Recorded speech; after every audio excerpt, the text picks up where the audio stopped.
Assalamualaikum warahmatullahi wabarakatuh. Bismillahirrahmanirrahim. Tabarakalladzi nazzala al-furqana ala 'abdihi liyakuna lil 'alamina nadhira. Allahumma shalli wa sallim wa barik ala nabiyir rahmah sayyidina maulana Muhammadin wa ala alihi washabihi ajmain. Ada seorang wali kata hikam, kadang-kadang seorang wali itu mau doa diulang itu sungkan. Kenapa? Yang perlu diingatkan itu yang potensi lupa. Allah kan masih ingat doa kemarin. Jadi wa inna ma yunabbahu man yajuzu al-ighfal, yang bisa diingatkan hanya orang yang potensi lupa. Sementara Allah tidak akan. Tapi kan akhirnya doanya elik. Ya Allah kayak kemarin. Hari ketiga ya Allah kayak. Makanya menurut saya ilmunya orang hakikat itu juga ada sisi kriminalnya karena ya tadi. Tapi kamu ingkar ya keliru. Memang Allah gak mungkin lupa, ngapain kamu ingatkan. Makanya menurut saya Allah itu mangga terbaik, bener-bener Rahman Rahim. Mestinya nak Allah terbaik, kue dungo bedino malah ngamuk. Lah aku lali tapi mbok eling dong. Tapi Allah itu ya maklumi ya, dengan kekeliruan. Kita ini kan selalu keliru, dongo terus ya keliru sebetulnya. Karena seakan-akan kan mengingatkan seseorang yang mungkin lupa. Wong Allah tidak pernah lupa kok, kamu ingetin terus. Atau kamu menggurui Allah, yaitu ya Allah nang sebadani kalau di diake, padahal nggak mesti maslahat bagi kamu. Diake orang mesti maslahat bagi kamu. Kalau kamu turun terus, pas minta itu karena tomak kamu, hadun nafsi kamu, serakah kamu, tapi nggak tahu diri pantas taura dengan permintaan. Kayak gue misalnya jongo jadi wali, iso Allah tersinggung. Bocor atau tirakat atau jalur jadi wali. Tapi gak dongo ya Allah tersinggung. Kere ra tau dongo. Jadi orang kalau ndak wali itu sudah keliru terus. Jadi gue di sepuro, tapi tak kira itu akeh salah. Ya jajal gitu dongo wali kok sabtu kok dirjilan. Kira-kira Allah tersinggung ngopo nyembah. Kira-kira tersinggung. Tapi misalnya kira tahu dongo kepengen kau Imam Syafi'i, apa yang tersinggung? Bocah ora di idola. Terus piye Gus? Piye kadung salah biasa wis. Wis bakat salah no. Bakat salah. Ini dongane sing gampang itu mesti bener. Rabbana dzalamna anfusana wa lam taghfir lana wa tarhamna lanakunanna minal khasirin. Artinya gini loh. Ketika manusia mengatakan mampu, itu ada sekian hal yang manusia itu tidak ikut melakukannya, tidak ikut menciptakannya. Misalnya kue nyupir, supirana enak, punya pengalaman. Tidak kecelakaan karena apa? Nyupir kue enak, mobilku normal. Mobilmu normal lah, wabrak mobil yang mabuk. Apa? Nah di sini ini manusia dituntut, diingatkan terus. Kamu itu butuh Allah. Rahmat Allah itu yang melindungi kamu, bukan keahlian kamu, bukan kecakapan. Karena tanpa itu semua tidak bisa. Semuanya Allah. Ya, tapi manusia tadi, gara-gara misalnya tadi mobilnya normal, dia punya keahlian nyupir, terus mengklaim kalau keselamatan dia itu karena hati-hatinya dia, karena mobilnya normal. Padahal ada sekian catatan yang menjadikan dia selamat dan semuanya itu kudrahnya Allah Subhanahu wa taala. Misalnya gak ditabrak wong mabuk, gak ono gempa, gak ono bumi merekah. Misalnya kita pinter nyopir lah terus bumi memangap terus kita kecemplung nggak apa-apa. Kemudian daerah-daerah kayak ya rasa tak sebut no mari orang. Kira tahu muka siapa ya, bener mari tak sebut no mari ngeri. Intinya Indonesia ora aman, tapi kita tenang aja satunya ora aman kabeh, ora sing aman. Ora usah kuwatir likuifaksi, ora usah kuwatir meteor jatuh, kabeh ya potensi napa? Potensi semua. Sehingga ini sedikit saya ijazahkan. Suatu saat kata Rasulullah, saya ya Mu'ad melihat kamu hanya sejengkal di depan para ulama ketika nanti di akhirat. Terus Mu'ad tanya, Rasulullah tanya, kenapa kamu hanya satu jengkal dengan derajatnya para ulama ketika sowan Allah? Jawabnya Mu'ad, kamu punya amal apa? Jawabnya Mu'ad, ya Rasulullah, saya tidak pernah melangkahkan satu kaki, kecuali saya tidak pernah yakin apa bisa melangkahkan kaki yang satunya.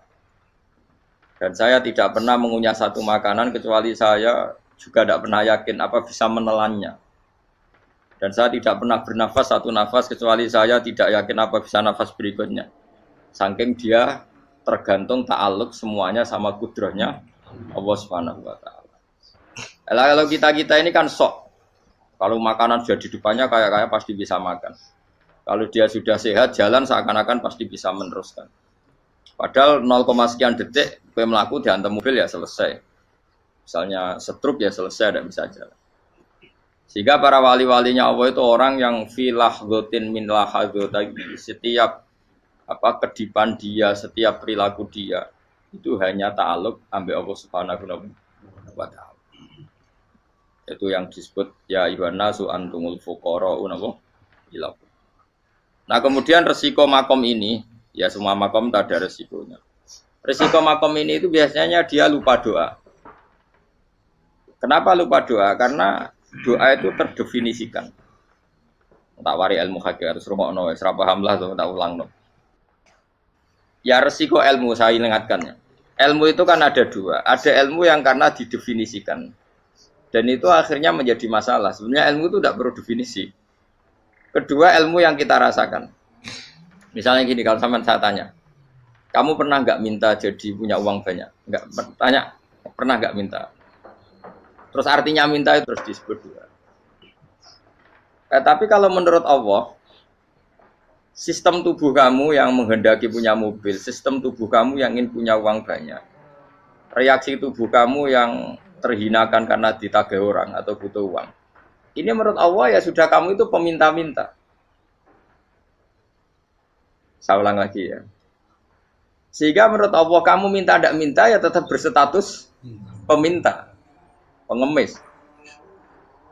Nah, orang-orang yang sudah wusul, meskipun itu kondisional ya, tidak selalu. Itu ya dia pikirannya mengadahkan tangan apa enggak ya sama saja tubuhnya merasa minta. Sehingga dia tidak perlu mengekspresikan minta. Nah, terus orang yang fikih bilang seperti itu tuh sombong. Wong kok gak tahu dungo. Sebetulnya keliru vonis orang fikih. Bagaimana mungkin dikatakan sombong? Dia reaksi tubuhnya, elemen tubuhnya sebetulnya meminta. Dia tidak berkategori meminta karena ilmu kadung didefinisikan kalau minta itu yang seperti ini. Itu kan lama. Nanti kalau suatu saat Indonesia yang kuasa itu terlalu NU atau terlalu yang tidak NU, lama-lama ada definisi. Misalnya yang dikatakan tahlilan itu apa? Ya bid'ah, Nabi tidak pernah tahlilan. Sahabat gak pernah nahlilin Nabi. Malah nggak ngaji Nabi jadi tahlil. Mana nih tahlilan jalukno sepuro mayit, ngaji Nabi jalukno sepuro. Sehingga dengan tradisi itu tahlil itu masuk definisi bid'ah karena nggak pernah dilakukan sahabat dan para tabi'in. Ya salahnya kamu definisikan. Tapi kalau udah kamu definisikan, diarani tahlil, ya maca la ilaha illallah. Terus mungkinkah satu bacaan la ilaha illallah dilarang? Wong ra oleh maca kalimat tauhid. Jadi misalnya tahlil iku nafadno kalimat tauhid. Oke tok ya ora ngara iso dilarang tapi nak tahlil iku mitung dinane mayit koyo Buddha, samane kriminal. Enak. Ya sudah seperti itu. Makanya banyak orang salah itu karena ilmu kadung didefinisikan. Nah, definisi itu sebenarnya tidak mengikat dalam banyak hal. Ini penting saya utarakan. Ya karena seperti itu. Makanya itu masalah-masalah besar antara kita dan firqah-firqah yang lain, masalah ahli sunnah, terus masalah yang lain-lain. Memang ya sudah seperti itu. Ya saya ulang lagi ya. Ketika Nabi Ibrahim mau dibakar Namrud, itu masyhur cerita itu. Dan kemudian jadi Nabi namanya Habib Syahid. Habib Syahid itu sebetulnya hanya ngutip Habib Abdul Haddad. Jadi syair itu sebenarnya ada di Diwanul Haddad. Apa? Diwanul Haddad. Diwanul Haddad itu syair-syair Abdul Haddad ketika beliau usul, beliau mukasyafah. Terus bagian dinyanyikan Habib Syahid terjadi populer. Saya ulang lagi ya. Tubuh kita, misalnya kamu lapar, perut kamu kan mereaksi minta makan. Andaikan kamu itu Tuhan, kan kamu tahu bahwa perut kamu itu minta makan. Tanpa kita bilang, ya Allah saya minta makan, Allah tahu kalau reaksi tubuh kamu minta makan. Sehingga orang yang tidak minta pun asal makomnya makom yang ikror, mengakui kalau dia butuh, ya namanya sudah minta. Tapi fikih kadang mendefinisikan sing darane minta itu hanya madhep kiblat terus menengadakan tangan dan sebagainya. Ya sudah kita sebagai orang pengikut ya yang ikuti fikih, yang ikuti tasawuf sebetulnya itu definisi yang sepihak. Sehingga ketika Nabi Ibrahim mau dibakar Namrud, masyhur itu cerita itu. Beberapa hari mungkin bulan-bulan orang disuruh Namrud cari kayu sebanyak-banyaknya. Ketika kayu sudah terkumpul mungkin satu lapangan, Ibrahim mau dibakar. Pegawainya Namrud tuh bingung caranya nguncalok Ibrahim. Mergo saking gedene napa? Api. Nak dincalok ado iku ratok tengah. Nak diparekno iku kepanasan. Masyhur. Terus setan zaman iku ora akeh dadi ya setan tenan. Saiki kan duplikate sakeh dadi setan ra tau muncul. Wong duplikate wis napa? Akeh. Singkat cerita setan itu muncul pura-pura jadi manusia terus ditemukan manjane. Manjane kayak semacam ketepil besar yang jadi menane dari kiai-kiai ketepil itu haram mergo penemune setan. Jadi ini tuh. Tapi nak manjanik penemune setan itu betul walhasil terus dibikinkan satu manjanik semacam ketepil besar terus Ibrahim dilemparkan ke api. Lewat apa? Ketepil tadi idenya siapa? Setan. Nah, ketika di tengah api itu unik. Kata malaikat Jibril datang terus tanya sama Ibrahim, ya Ibrahim, apa kamu butuh saya? Butuh. Alakah haja, apa kamu punya kebutuhan? Jawab Ibrahim, lah, saya tidak punya kebutuhan. Amma ilaika fala, kalau ke kamu ndak. Karena kamu makhluk, apapun keren kamu Jibril tetap kamu makhluk. Amma ilaika fala. Ndak, maksudnya butuh ke Allah nanti saya nyampaikan. Mana dinya Nabi Ibrahim, kalau Allah tidak usah kamu sampaikan ya sudah tahu. Gua ambek Jibril. Oh, anak gue ditekak kan. Ya saya ulang lagi, apa kamu punya kebutuhan? Alaka hajalla ama ilaika fala, kalau ke kamu ndak. Ndak maksudnya butuh ke Allah nanti saya sampaikan. Karena Jibril yang mentang-mentang dekat sama Allah dan tukang memberi informasi. Tapi kata Ibrahim, kalau ke Allah sih nggak perlu kamu, dia sudah tahu. Nah itu terjadi nazmannya Habib Abdul Haddad masyhur itu apa? Hasbi min su'ali ilmuhu bihali. Jadi cukup ilmunya Allah itu menjadikan saya tidak perlu minta. Hasbi min su'ali ilmuhu bihali. Jadi ada kondisi tertentu yang para wali itu, saya ulang lagi, kondisi tertentu yang para wali itu ya tidak minta. Tapi kalau itu ditiru jenengan semua ini jadi keangkuhan. Kenapa? Wes ora ndonga tangane ditenangkan. Atine ya ora eling pangeran, kan akhirnya ra njaluk tenan. Jadi gue aja niru wali-wali. Nah wali-wali itu kan misalnya tangannya tidak menengadah, tapi semua sistem tubuhnya merasa butuh sama. Saya itu pernah ya, tapi itu kondisional dan saya juga ngulang tidak mesti bisa. Ketika saya umroh itu pernah saya ada satu kondisi itu doa ya di putaran pertama toh. Di putaran pertama saya berdoa ya agak banyak di multazam. Putaran kedua mau berdoa sudah tidak berani lagi. Sampai ke-7. Hari kedua ya tidak berani, hari ketiga tidak berani. Nah seperti itu tidak bisa dibuat-buat, meskipun saya juga agak ingin. Tapi ya pas itu ya nggak bisa. Gara-gara itu korban kitab hikam, ya kitab hikam yang terkenal. Kitab hikam itu pernah cerita gini. Rubbama dallahum al-adab ala tarkit tolak. Terus di antara makalahnya itu. Wa inna ma yunabbahu man yajuzu alaihil ikhfal. Tapi kamu jangan niru, dosa kan. Tapi jangan ingkar ilmu ini, tambah dosa. Jadi niru ya dosa, ingkar ya dosa. Jadi ada seorang wali kata hikam. Kadang-kadang seorang wali itu mau doa diulang itu sungkan. Kenapa? Yang perlu diingatkan itu yang potensi lupa. Allah kan masih ingat doa kemarin. Loh itu gara-gara saya sebelum umroh itu mensinau kitab hikam agar itu kok.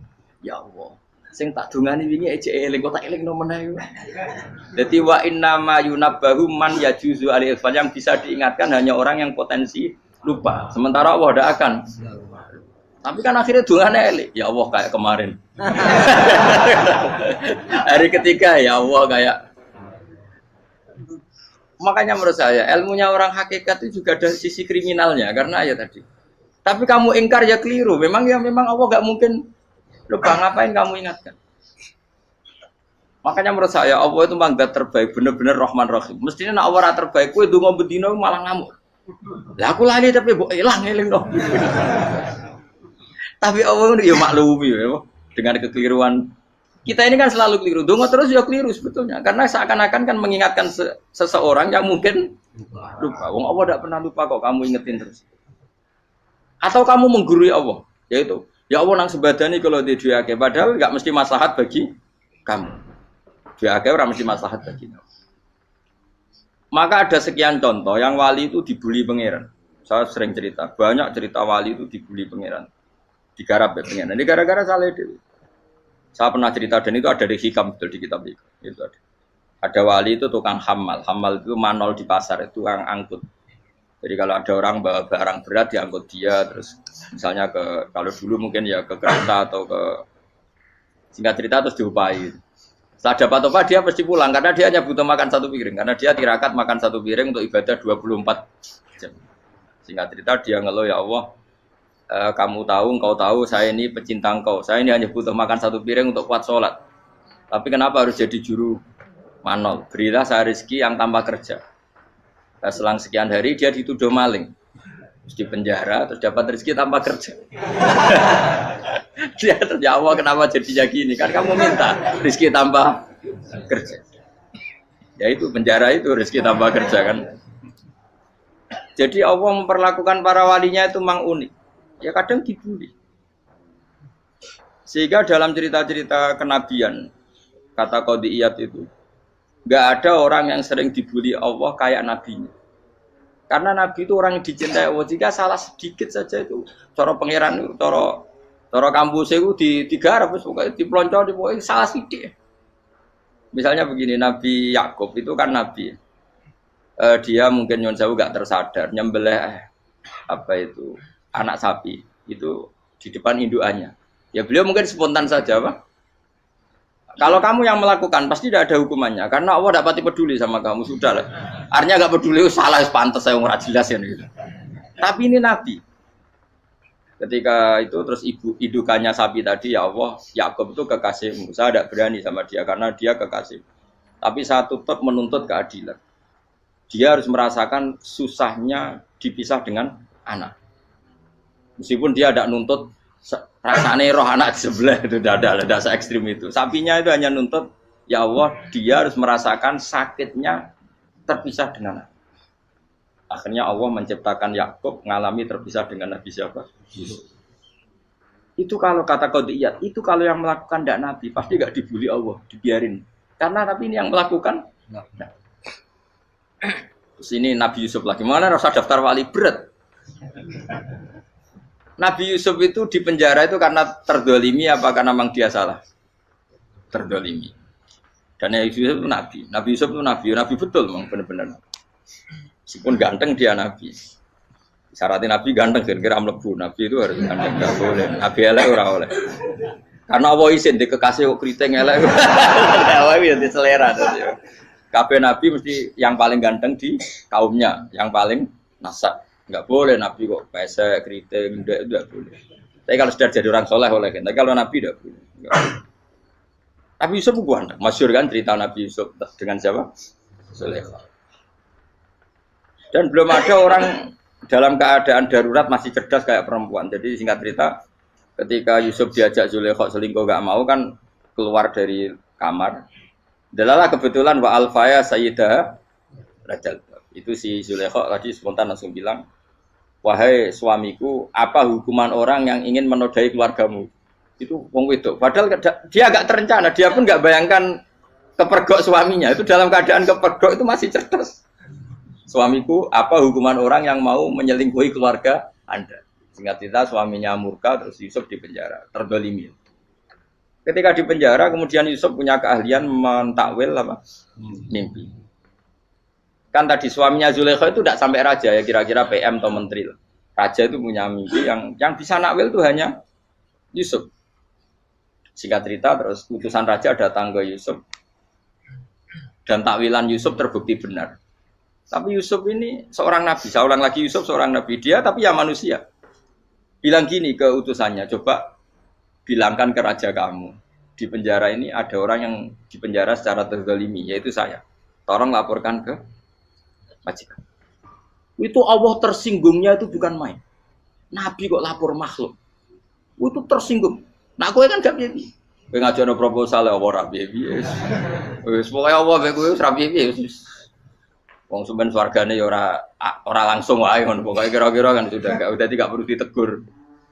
Makanya fa'an sahu syaitanu dzikra rabbi fala bisa fi sijni bid'asin. Maka Allah mentakdirkan utusan raja tadi itu lupa melaporkan peristiwa Yusuf ke raja tadi. Sehingga raja gak pernah dengar kalau ada orang di penjara karena Allah tersinggung. Wong kowe ku nabi kok lapore ambek penguasa. Ngono tok iku wis Allah tersinggung. Karena dia nabi, gak boleh nabi lapor makhluk. Jadi Allah itu dengan nabi itu sangat-sangat sensitif. Sangat-sangat sensitif. Ya begitu. Terus cerita yang terkenal, meskipun ini nggak ada di Quran, Nabi Musa. Nabi Musa itu pernah sakit gigi. Karena dia mentang-mentang kalimullah, orang yang sering komunikasi dengan Allah, minta ya Allah, tolong tunjukkan obat gigi saya itu apa. Singkat ini sama Allah dikasih tahu. Kamu ngunyah suket ini, gitu. Rumput ini kamu kunyah, nanti pasti sembuh. Karena resepnya dari Allah ya pasti mujarab, kan nggak kok dokter. Singkat cerita dikunyah terus sembuh. Suatu saat dia sakit gigi lagi, nggak konsultasi lagi karena masih punya resep tadi kopian apa resep. Dia datang nyari suket yang sama dikunyah tambah sakit. Tanya sama Allah, ya Allah ini kan resepnya yang sama, kenapa tambah sakit? Kata Allah, kamu itu kekasihku. Orang nak sing ngobati ku aku ra suket sembrono. Semenjak itu Nabi Musa pernah taruh resep lagi sudah. Andikan tuh kamu, pasti Allah juga gak tersinggung. Makanya kata Qadiyat, kenapa para nabi sering ditegur itu bukan karena Allah murka, nabi itu beda. Jadi kesalahan kecil atau apa-apa yang menurut kita ada salah itu untuk nabi salah. Makanya di ahli sunnah ada kaidah apa? Mimba bihasanatil abror sayyi'atul muqarrabin. Pernah dengar kaidah apa? Mimba bihasanatil abror sayyi'atul muqarrabin. Sesuatu kalau dilakukan umumnya orang itu hasanah atau kebaikan, tapi kalau dilakukan para nabi itu salah karena apa ya, saking dekatnya dengan Allah. Saya ulang lagi apa? Mimba bihasanatil abror sayyi'atul muqarrab. Jadi nabi itu beda. Nah, para nabi itu orang-orang yang ngalami fikir yang doa resmi kayak siapa tadi? Definisi fikir ya sering. Kayak definisi orang tasawuf yang sering. Sehingga ketika Nabi berdoa, ya memang secara disiplin ilmu yang namanya berdoa ya minta Allah dengan mengadakan tangan. Ketika enggak berdoa, karena Nabi sadar Allah tidak perlu diingatkan lagi, pasti masih ingat. Jadi dua-duanya benar terus. Makanya Nabi itu lam yazal fitaroki, Nabi itu selalu naik derajatnya. Karena pas minta ya benar, pas tidak minta ya. Tapi kamu jangan niru, dosa kan. Tapi jangan ingkar ilmu ini, tambah dosa. Jadi niru ya dosa, ingkar ya dosa. Jadi ada seorang wali kata Hikam, kadang-kadang seorang wali itu mau doa diulang itu sungkan. Kenapa? Yang perlu diingatkan itu yang potensi lupa. Allah kan masih ingat doa kemarin. Loh itu gara-gara saya sebelum umroh itu mensinau kitab Hikam itu agar itu ya Allah, sing tak dungani wingi ejek eling kok tak eling no meneh. Dadi wa inna ma yunabbahu man yajuzu alaihi yang bisa diingatkan hanya orang yang potensi lupa. Sementara Allah tidak akan. Tapi kan akhirnya dungane elik. Ya Allah kayak kemarin. Hari ketiga ya Allah kayak. Makanya menurut saya ilmunya orang hakikat itu juga ada sisi kriminalnya karena ya tadi. Tapi kamu ingkar ya keliru. Memang Allah gak mungkin lupa, ngapain kamu ingatkan. Makanya menurut saya Allah itu memang zat terbaik, benar-benar Rahman Rahim. Mestinya nak Allah terbaik, kowe donga bedino malah ngamuk. Lah aku lali tapi mbok eling dong. Tapi Allah ya maklumi ya, dengan kekeliruan. Kita ini kan selalu keliru. Donga terus ya keliru sebetulnya. Karena seakan-akan kan mengingatkan seseorang yang mungkin lupa. Wong Allah tidak pernah lupa kok, kamu ingetin terus. Atau kamu menggurui Allah, yaitu ya Allah nang sebadani kalau di duake, padahal enggak mesti maslahat bagi kamu. Duake ora mesti maslahat bagi kamu. Kalau kamu turun terus, pas minta itu karena tomak kamu, hadun nafsi kamu, serakah kamu, tapi enggak tahu diri pantas taura dengan permintaan. Kayak gue misalnya jongo jadi wali, iso Allah tersinggung. Bocah atau tirakat atau harus jadi wali. Tapi gak dongo ya Allah tersinggung. Kere ra tau dongo. Jadi orang kalau ndak wali itu sudah keliru terus. Ya muga di sepuro, tapi tak kira iku akeh. Ya jajal ke dongo koyo wali kok sabtu kok dirjelani. Kira-kira Allah tersinggung ngopo nyembadani? Kira-kira tersinggung. Tapi misalnya kira tahu dongo kepengen kau Imam Syafi'i, apa yang tersinggung? Bocah ora di idola. Terus piye Gusti ra piye kadung salah biasa wae wis. Wis bakat salah no. Bakat salah. Ini sedungane sing gampang kae sing mesti bener Rabbana dzalamna anfusana wa lam taghfir lana wa tarhamna lanakunanna minal khasirin. Saya pernah punya kitab dan kitab itu menurut saya luar biasa.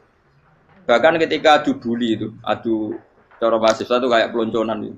Nabi sama Nabi pengiran gitu dan itu sekali yang satu salah melakukan disiplin ilmu pengiran itu degradasi. Dan Allah memang mengancam gitu. Kalau kamu melanggar ini, la ahbitun min diwanin nubuwah. Nanti la amkuan min diwanin nubuwah. Kamu saya hapus dari buku kenabian. Tes-tesannya ya lucu. Misalnya begini. Kata Nabi Musa kan ditanya. Ketika dia khutbah ditanya orang. Siapa orang paling alim ya Nabi Allah? Sekarang orang paling alim itu siapa? Nabi Musa jawab, saya kan. Ya itu Allah tersinggung karena wong kok mletene ngono. Tapi andai kan Nabi Musa kok jawab Fauzi itu salah, oh tambah salah meneh. Atau enggak Ruhen, malah salah meneh. Tapi jawab Musa ya salah. Saya Gusti, saya kan. Orang paling alim siapa? Saya. Allah memperingatkan Musa, ada seseorang yang lebih alim ketimbang kamu. Coba kamu harus ketemu dia. Ketemu dengan cerita ketemu Nabi siapa? Khidir. Terus dalam 3 sesi ini, 3 babak ini buli-bulian. Nabi Khidir itu dalam 3 babak ini selalu kelihatan salah. Di antaranya adalah cara sekarang ya mungkin di gonjak sepeda motor atau perahu kalau dulu yang menggratisi dia numpangi sepeda motor malah spionnya dicopot. Spionnya dicopot, dirusak. Tapi Musa kan sudah digratisin malah rusak yang motornya yang apa? Menggratisin. Nabi Khidir masih tenang. Kamu tidak paham. Jadi Nabi Khidir mesti distok kamu tidak paham. Itu kata syurrahul hadis termasuk Ibnu Hajar al-Asqalani bilangin. Setelah itu kedua membunuh anak kecil. Musa tambah marah. Anak yang belum punya dosa kok kamu bunuh sampai 3 kali ada 3 peristiwa. Itu kata syurrahul hadis. Andai kan Musa kok diam tidak protes, maka dia akan disalahkan Allah. Karena dia berarti membiarkan kemungkaran di depan matanya tanpa reaksi. Jadi sebetulnya ketika Musa berontak itu Nabi Khidir, Nabi tenan gitu. Jadi itu kan unik. Tapi berontak yo disalahno. Dadi angel sandi tes-tesan dadi nabi ku yo angel. Misalnya kok Nabi Musa itu koyok model santri Jawa Timur. Nabi Khidir salah, nggih nderek mawon. Ya ora nabi jero barang mungkar. Menengae. Berarti yo nabi goblok ngono kira-kira. Makanya memang Musa harus konsisten seperti itu, harus demo terus. Kayak saya misalnya sebagai kiai fikih, kiai ya harus seperti ini cara mulang saya. Enggak boleh saya misalnya terus anut mulang terus tawadhu semeneng terus ora karu-karuan. Jadi andai kan Musa kok tidak protes itu malah salah. Ya memang harus. Dan itu Nabi Khidir Nabi tenang. Makanya Nabi Khidir akhirnya respect. Tidak ada hati sebaik Abu Musa. Risi itu gak nyaman ketika melihat kemungkaran. Jadi itu sebenarnya poin. Tapi lucunya Nabi Khidir ya nyalan. Takkan dari rasa takok main takok. Tapi ya disalahno. Ya aku jare Nabi Musa. Ya jajal, gawe peristiwa meneh aku tak sabar rata kok. Bareng. Kan jajal neh. Bareng dijajal ya protes meneh. Bareng protes meneh, tinggal 1 kali kesempatan. Kowe takok meneh wis ora dadi muridku. Dikasih kesempatan lagi, ya protes meneh dek nomor. Tapi itu justru itu menjadi kelebihannya Nabi Musa karena syarat seorang nabi adalah al-musara'ah ila inkaril munkar kata Ibnu Hajar al-Asqalani. Syarat seorang nabi adalah secepat ngingkari sesuatu yang mungkar. Enggak boleh. Ya toh kan misalnya kita jadi murid terus gurumu itu gandeng artis atau gandeng penyanyi dangdut. Nggih nderek mawon. Jare guru mumet goblok. Tapi kowe ngloroi guru tersinggung. Ora roh hikmah iku. Kan bingung no. De guru ngene kok bingung no. Dale ke de guru jadab dorong Jawa Timur apa? Gurumu gandeng penyanyi dangdut. Reaksimu piye? Jek takok. Ayo loh, nak elek kan gak iri. Biasanya nak elek itu ra iri. Sekarangmu Pak. Sing ayu, sing potensi iri. Kira-kira reaksi kamu itu milih derek mawon apa berontak? Golek nak gurumu wong alim mesti nak pas meneng Muridku giyoblok, gak sensitif. Roh barang mungkar dilakukan di depannya kok tidak reaksi, tidak protes, gak geblek tenan. Tapi lucunya guru mau nak protes ya, gak ada akhlak. Guru lagi senengnya kok ora oleh. Nah Nabi itu kan bully-bulian. Jadi Nabi Khidir dengan Nabi Musa itu tepat-tepat. Karena dua orang ini sama-sama kekasih Allah. Itu Nabi Musa justru barokahnya itu dia tidak pernah kelasmennya di bawah Nabi Khidir. Semua ulama sepakat kelasmennya Musa tetap di atas Nabi Khidir. Sehingga yang berlaku ya tetap ilmunya Nabi Musa. Bahwa membunuh anak kecil tidak boleh. Merusak perahu milik orang lain tidak boleh. Karena Allah tetap lebih respect dengan ilmunya Nabi Musa. Nabi Khidir tetap ilmunya nggak dipakai. Meskipun dia disebut hakikat. Karena ilmunya Nabi Khidir ngani ngoyo. Ngani ngoyo wong ape mutusno ngenteni nginceng Lauh Mahfuz. Lah sing iso iku sapa? Barang ra mungkin kok. Makanya Nabi Khidir terakhir menutup kalimatnya wa ma fa'altuhu an amri.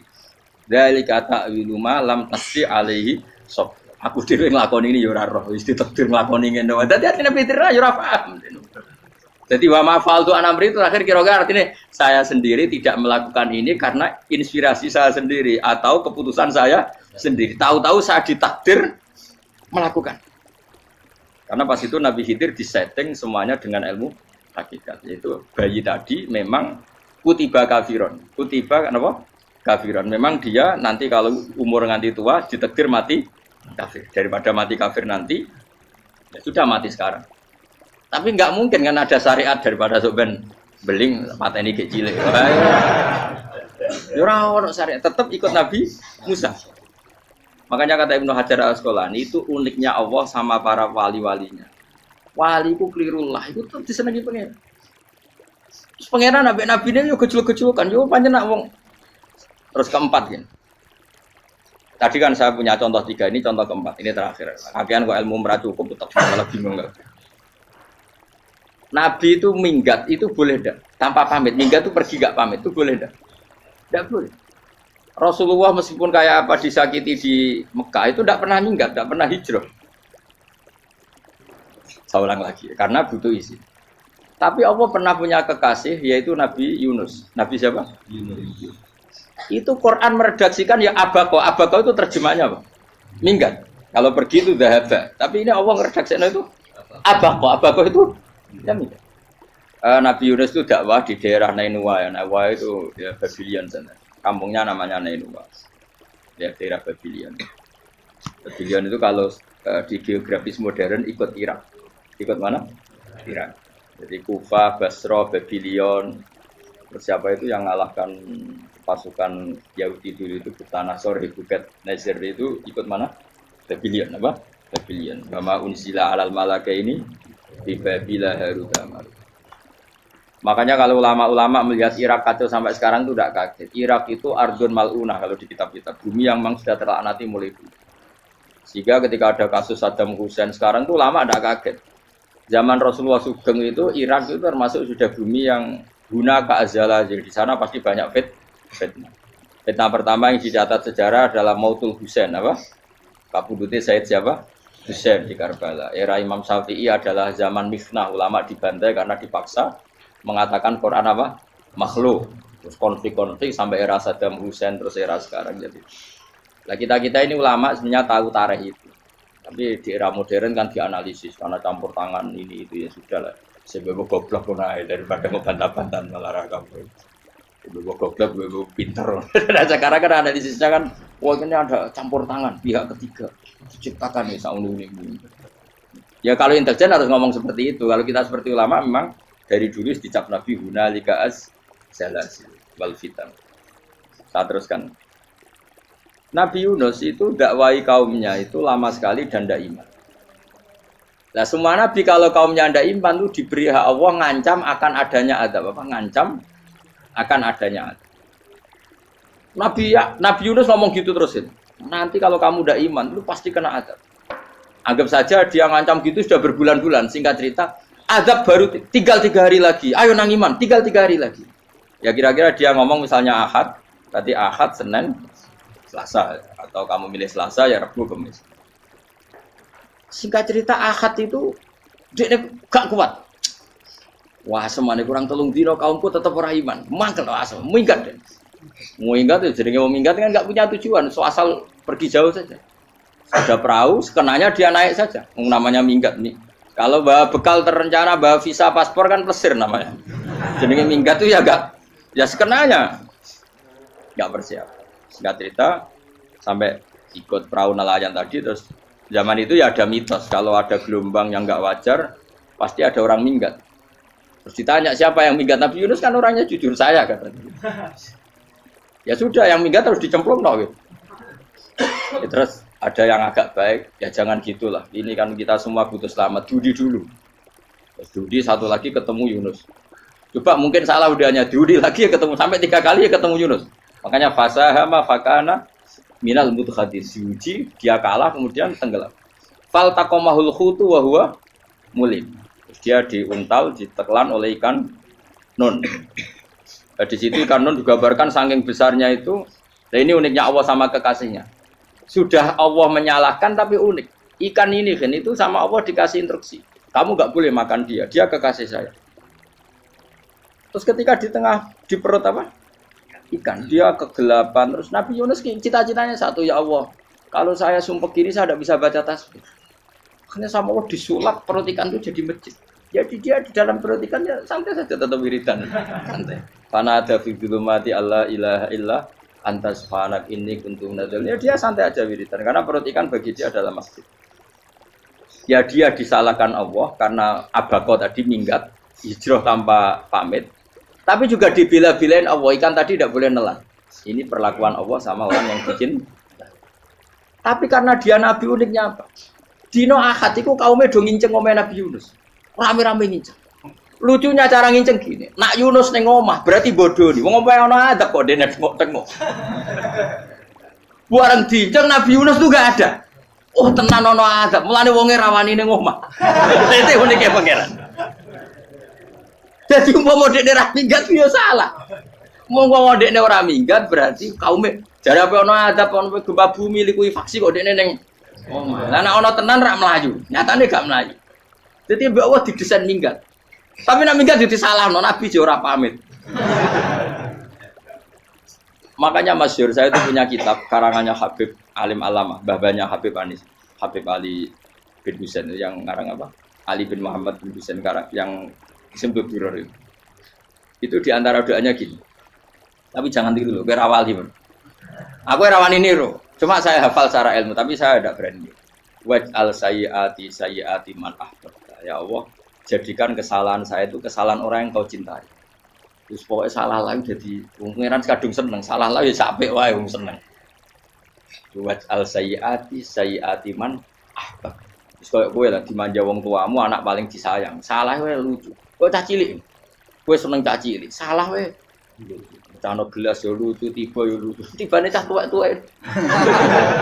Bocah jelalatan mulane tiba. Nah itu barang kau mengincang omahe Nabi Yunus gak ono wong. Wah, berarti adab mau turun betul. Andai kan adab tidak jadi turun, pasti Nabi Yunus berani di tenang. Wes. Barang mulai malam Kamis, wah adab itu sudah kelihatan. Ada puting beliung, ada apa sudah jelas pasti ada adab.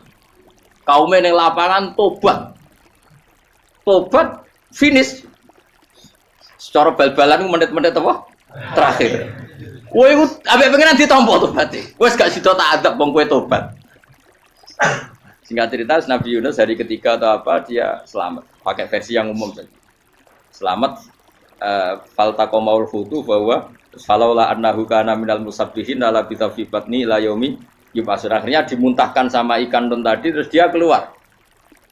Barang keluar tanya-tanya kabar gimana kabar kampung Nenua baik-baik saja. Kabar awani mulai karena dia tahu kalau orang bohong itu dihukum mati. Padahal dia bohong katanya Kemis itu ada adab ternyata kampungnya baik-baik. Padahal baik-baiknya karena mereka jadi masyarakatnya nyari dia karena mau iman. Si nabinya agak berani pulang karena nanti dihukum mati. Aku pangeran nabi kekasih itu dia pangeran ya bully itu. Oh itu gue beda-bedanan, wong kekasih pangeran, aku ora kena dipitol langsung diadab. Tadi pangeran kekasih gue beda, ora koyo. Akhirnya Nabi Yunus rawani mulai. Wah, nak mulai aku disiksa. Perkara nih, kalau pembohong itu dihukum mati. Masyarakat yang goleki tenan, mergo nalem kemis ku ono azab tenan. Cuma terus do tobat. Disebut falau laka nasqaryatun amanat fanafa'aha imanuha illa qauma Yunus lamma amanu kasyafna anhum adzabal khizyi fil hayatid dunya. Enggak ada kampung yang saya adab kecuali kasil tak adab, kecuali kaum Nabi Yunus. Aku wis meh ngadab lho, pas menit terakhir peta adab tobat. Akhirnya rasido dari pangeran. Iku kaum Nabi sinten?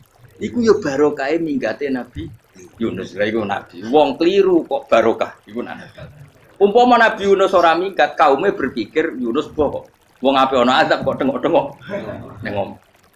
Tapi pas minggat tenan yo disalahno pangeran, minggat kok gak paham. Hikmat. Amalane kira usah protes. Wali itu beda, kekasih pangeran itu sama dengan sing dialami Rasulullah sallallahu alaihi wasallam ning Sulhul Hudaybiyah. Semua perjanjian itu salah secara hukum fikih. Bukan salah lagi, sangat salah cara ukuran fikih. Sehingga semua sahabat itu protes kecuali Abu Bakar As-Siddiq. Cuma semuanya ngomong Umar, tapi semua sahabat aslinya ya. Mencoba di antara perjanjian gini. Pertama kan enggak, biar sampean enggak terlalu jadi teroris, enggak terlalu jadi ekstremis. Memang tidak usah jadi teroris, tidak usah terlalu jadi teroris. Semua itu mungkin, Kang. Ning dunia semuanya mungkin. Singkat cerita Nabi itu sudah di Hudaybiyah. Hudaybiyah dengan Mekah kan tinggal sekitar paling 40 kilo. Saya pernah itikaf di masjid yang pernah dipakai Hudaybiyah. Kan sekarang jadi mikot ya. Termasuk mikot umroh di Mekah kan apa? Hudaybiyah kan mikot di yang terkenal kan apa? Jirona, Tanim, Hudaybiyah. Itu perjanjiannya tuh gini. Perwakilan dari Quraisy namanya Suhail bin Amr, siapa? Suhail bin Amr. Perjanjiannya gini, Muhammad kamu tidak boleh masuk Mekah. Kamu boleh masuk Mekah itu tahun depan.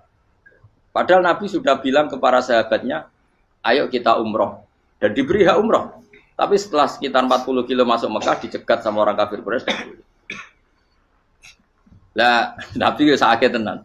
Nabi kadung mentafsir, memberi berita gembira, saya mimpi kalian masuk tanah haram amini namukhalikin, aman semua. Semuanya bercukur gundul atau mencetak rambut. Pokoknya kata sahabat senang sekali karena mimpi Rasulullah tidak pernah apa? Enggak pernah salah. Bareng di situ di antara perjanjiannya hadza ma kataba ali Muhammad Rasulullah.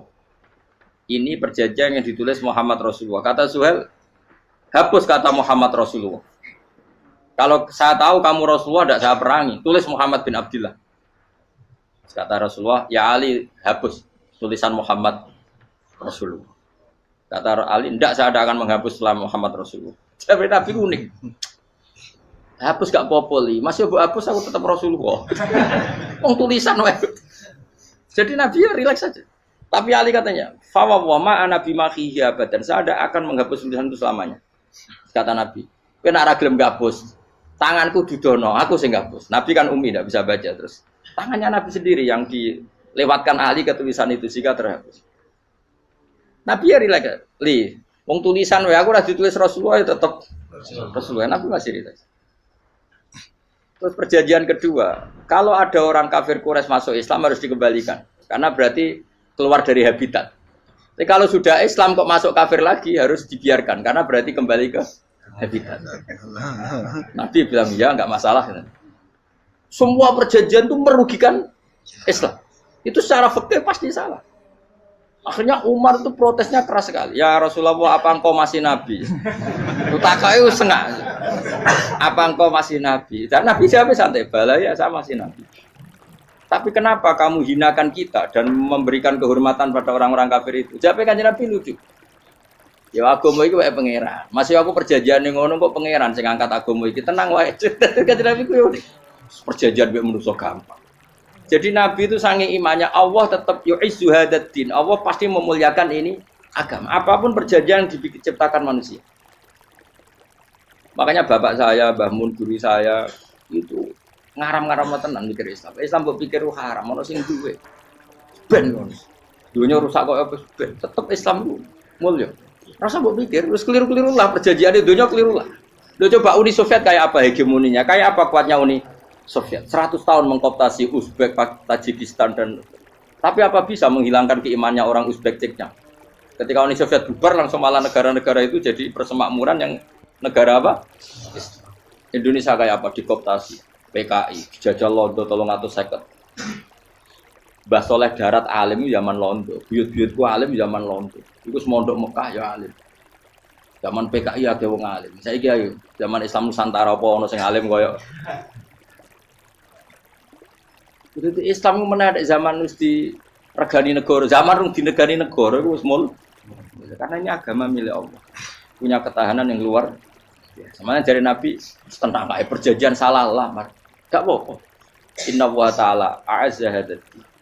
Inna wa ta'ala la yudhi'u dinahu wa la yudhi'u. Pokoknya pangeran bakal ngembar agamanya orang masalah perjanjian keliru lah. Perjanjian ketiga itu semuanya merugikan Islam. Tapi apa kata Abu Bakar ketika protes Nabi enggak dijawab, datang ke Abu Bakar. Menurut kamu gimana? Jawab Abu Bakar lucu. Makanya ini menunjukkan makanya kenapa ahli sunnah berkeyakinan Abdul Sahabat itu siapa? Jawab Abu Bakar. Wes samar, perjanjiannya keliru lah, wes keliru lah. Kayak gremeng-gremeng santai negeri. Tapi la tadkhul bainahu wa baina habib. Kamu jangan masuk wilayah itu hubungannya orang yang terkasih sama kekasihnya. Wes gak masuk akal lah semuanya menengah. Ya sehingga ya sudah Allah ternyata. Nah perjanjian keempat ini yang agak Nabi hanya minta gini toh. Itu saya turuti semua, tapi saya minta satu hal kata Nabi. Bolehkan diskusi tentang Islam terbuka. Makanya diskusi terbuka itu baru kata Nabi. Jangan larang orang mendiskusikan Islam. Itu dok mintanya. Oke dari Suel, mau diskusi wae pikirannya Suel kan mau diskusi wae. Enggak masuk Islam, diskusi. Jangan larang orang yang membicarakan Islam secara terbuka. Ada kata terbuka. Dari Suel, oke enggak masalah. Itu toh yang itu pun nggak jelas menguntungkan Islam apa? Enggak. Akhirnya apa yang terjadi? Darun Nadwa, tempat-tempat pertemuan cara sakniki gerdu, gedung parlemen. Semuanya itu diskusi. Sajane Muhammad itu sapa? Konsep Islam itu piye? Dan semua yang cerdas juga sajane ya bener Muhammad. Nyembah watu pancen giyok tenan. Wah, itu goblok tenan watu kok di. Terus nak Yahudi Saiki ora bener pisan Nasrani ora bener pangeran atau. Wah, diskusi. Suwe-suwe hasil diskusi sepakat. Pancen yo tetep bener Muhammad. Tetep bener Muhammad. Akhirnya hasil diskusi itu akhirnya mereka membatalkan perjanjiannya sendiri. Perkara ini baru kayak apa? Malah Nabi ketika balik di Madinah, Umar sempat protes ning dalam. Oke ya Rasulullah, saya nerima konsep Anda, tapi saya menyisakan satu pertanyaan. Jadi jenengan niku ana ayat sing nurjukna la tadkhulunal masjidal harama insyaallahu aminina muhallikina ru'usakum. Lah kok nyatane ra sida mlebu Mekah malah kita terusir kembali lagi ke Madinah. Lha iku Nabi yang agak lucu ngendikan.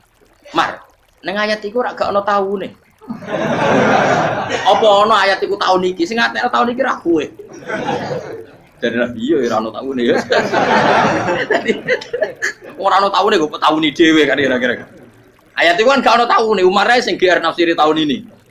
Wong awam suatu saat kamu akan masuk Masjidil Haram. Tapi kan gak ada tahu nih ayat itu.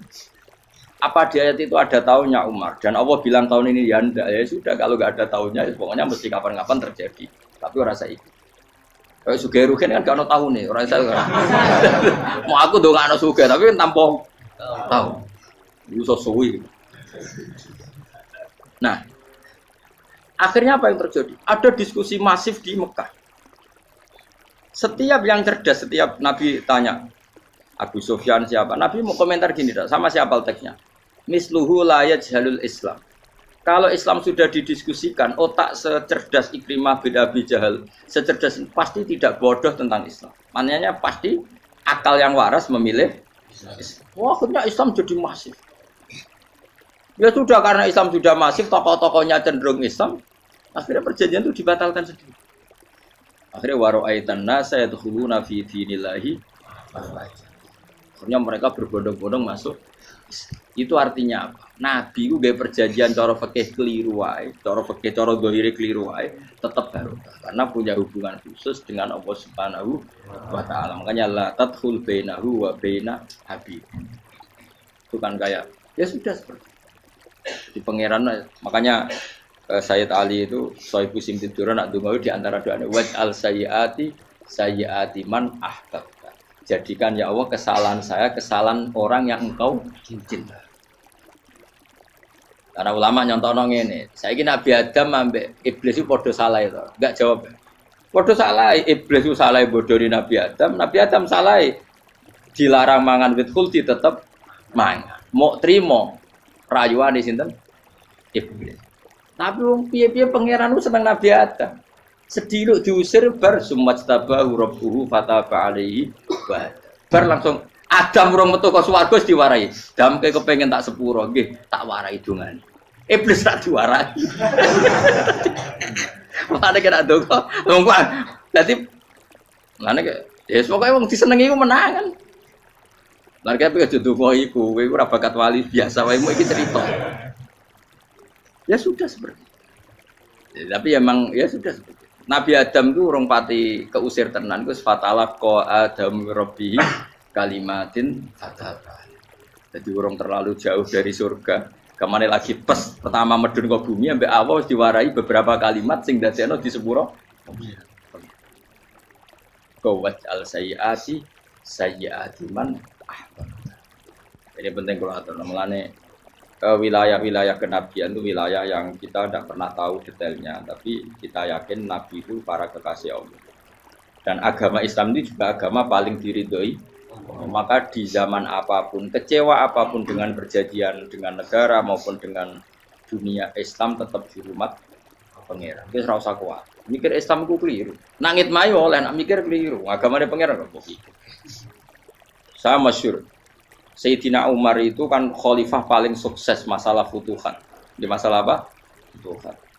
Dan Ibnu Umar setiap jalan-jalan itu dibully sama orang-orang.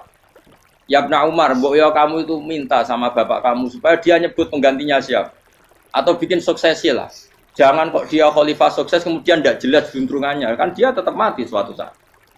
Saking enggak kuatnya Abdul bin Umar, dia matur, ya Abah, engkau harus suksesi. Siapa ya pemimpin setelah jenengan? Lah kenapa? Orang-orang bilang kalau ada orang misalnya penggembala kambing terus ditinggal gelanggang itu dianggap dosa karena kambingnya pasti kocar.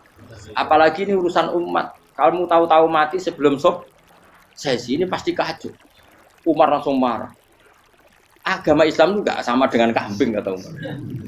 Agama Islam agamanya pangeran, mesti diurusi pangeran. Aku mau khilafah. Aku mau sukses. Ben aku ora usah mikir. Engko ora diurusi pangeran. Jadi Umar itu justru sangat hormatnya sama Islam itu dengan cara gak mau mikir Islam. Gak mikir berarti gak khidmah ya, tetap mengkhidmati Islam. Seperti saya ini kan yang khidmati Islam lewat mulang. Tapi aku ora tahu mikir nasib Islam. Islam ora kondang piye. Ditinggal Abu Bakar mlaku, Umar mlaku. Wali songo mbek kowe rak mulya wali songo. Saiki jurus mudin yo mlaku, jurus KUA yo mlaku. Jurus mubalek sing kadang matre ku yo mlaku. Berapa kiai sing dadi oknum perkara proposal? Ya agama ya. Wong bapak udah kanca kiai ku mudin, anake mondok. Bareng saking suwene dadi mudin, zaman iku mudin urung untuk gaji kon negara. Anake yo dhuwit muni spontan. Cung ora ono mati kok dhuwit. Mergo nek ora ono mati ra entuk rezeki. Cung ora ono mati kok dhuwit. Ngono iku agama ya ra piye-piye juga. Mergo agama iki diurusi ayo nabi palsu ping pira wae mulai Musailama sampai Musotek sampai Lia Eden kurang lagi mulai wali palsu koyo Rama Dosa Rama sapa iku kowe ono kabeh ora masalah. Uni Soviet kayak apa mengkooptasi Ceknya Uzbek akhirnya ya kalah Uni Soviet. Saiki Ceknya Uzbek dadi negara nopo Islam kayak apa Donald Trump Islamfobia tapi sekarang orang Amerika malah berbondong-bondong masuk nopo Islam kaya. Mbok pikir malah Islam mbok konsepi malah rusak. Mergo terus di metodologi. Harusnya penyebaran Islam itu begini. Harusnya mbahmu kira pangeran kok muni harusnya. Wong Islam kadang mlaku ya lewat mudin. Saya itu punya santri ini kisah nyata. Itu lahirnya di Bali. Itu bisa baca Fathul Mu'in. Lahirnya di Bali. Bahkan dia ketika SD itu tukang mimpin lagu Hindu. Bali kok Hindu. Karena dia ketua kelas, tapi Islam. Semua. Jadi kayak itu. Gara-gara jadi bapak itu bakal sate neng Bali. Ya bakul sate, berhubung sukses, ponakane misalnya diajak orang Madura kan, aslinya orang Madura. Setelah kampung itu menjadi kampung Muslim, lama-lama berkebutuhan punya masjid. Berhubung wis anake kiai ana masjid mosok ora di wong alim. Akhirnya anake dipondokno di Jawa. Pondokno di Jawa iso maca muin terus ngaji sama saya. Jadi saya ning Bali kok ana wong ora muin, ya ana santri di Bali maca fatul muin. Ning Jawa kadang wong ora iso maca muin. Jadi coba bakul sate muter. Kayak Islam di Indonesia gara-gara pedagang Gujarat, meskipun sejarah itu diperdebatkan ya gara-gara dagang, karena mereka Muslim ya akhirnya menyebarkan apa? Jadi semudah itu Allah. Termasuk konflik Ali bin Muawiyah itu barokahnya sama susahnya konflik itu masih banyak barokahnya. Sayyidina Ali sama Sayyidina Muawiyah, karena kita ahli sunnah ya tidak menyalahkan salah satu madzhab ahli sunnah. Itu barokahnya beliau konflik itu banyak sahabat yang migrasi. Ada yang ke Cina, ada yang kemana-mana. Termasuk yang diyakini para sejarawan ada yang ke Selat Malaka. Termasuk akhirnya sampai ke Baros itu. Barokahnya orang nggak nyaman di Yaman itu di Syria sama di Irak. Akhirnya Islam oh sudah. Andai kan nggak ada konflik itu, mungkin penyebarannya juga lama. Makanya saya bolak-balik bilang, setan itu ono goblok. Gomko ora melok ngaji saiki. Setan ora goblok piye. Kalau ada anaknya kiai 5 lanang kabeh sih, alim kabeh iku didu. Mergo rebutan pondokin. Aslinya pondok satu titik di desa itu. Misalnya yang beduan ya di meja. Gara-gara tuh konflik itu terus sing sitok minggat ning Kalimantan.